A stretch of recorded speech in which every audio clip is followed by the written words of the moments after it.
వేపాకులకు బదులుగా మేఘాలయలో మేము ఈ ఆకులు ఉపయోగిస్తున్నామండి నీమస్త్రానికి. అంటే చేదుగా ఉన్నది ఏదైనా సరే మనకి ప్రథమ దశలో ఉన్న గుడ్లని నివారిస్తుందని ఈ ఆకుల్ని వేపాకులకు బదులుగా వాడుతున్నాం. దీనిని ఇక్కడ వీళ్ళు స్లాతంగ్ హుమ్ అని వీళ్ళ భాషలో పిలుస్తున్నారు. బట్ మన భాషలో ఏమంటారు అనేది మీకు ఏమైనా తెలిస్తే కామెంట్ చేయండి. And okay cut.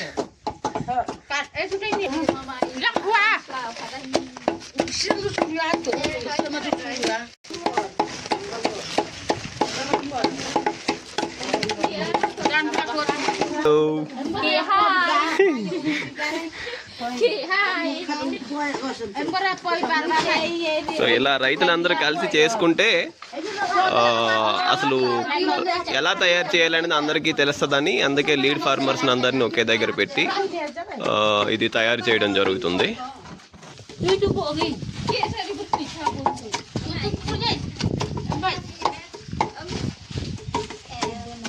కట్ చేసిన తర్వాత దీన్ని మనం ఇలా దంచుకుంటే రసం బాగా వస్తుంది అన్నమాట. రసం బాగా రావడం కోసం మాత్రమే దంచుకుంటాం, లేదా నూరుకున్న సన్నిగొడ్డ మీద పెట్టి నూరుకున్నా సరే బాగానే ఉంటుంది అన్నమాట.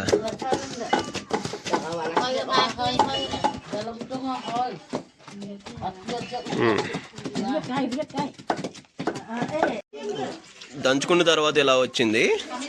దీన్ని మనం ఇప్పుడు ఎలా ఫెర్మెంటేషన్ చేయాలో చూద్దాం.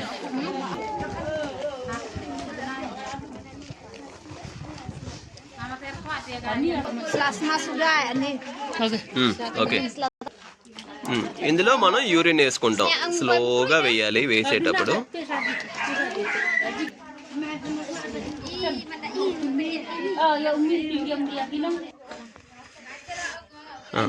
ఇందులో మనం పేడ వేసుకుంటాం అన్నమాట.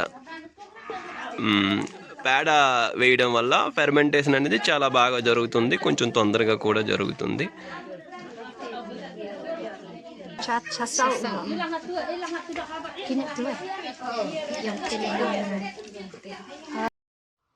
ఇలా కలుపుకున్న మిశ్రమాన్ని 48 గంటల పాటు నీళ్ళలో ఉంచి ప్రతిరోజు ఉదయం సాయంత్రం కలిపినట్లయితే దీన్ని మనం 200 లీటర్ల నీటిలో కలిపి సాయంత్రం వేళ పిచికారీ చేసుకున్నట్లయితే బాగా ఉపయోగపడుతుంది. Thank you all.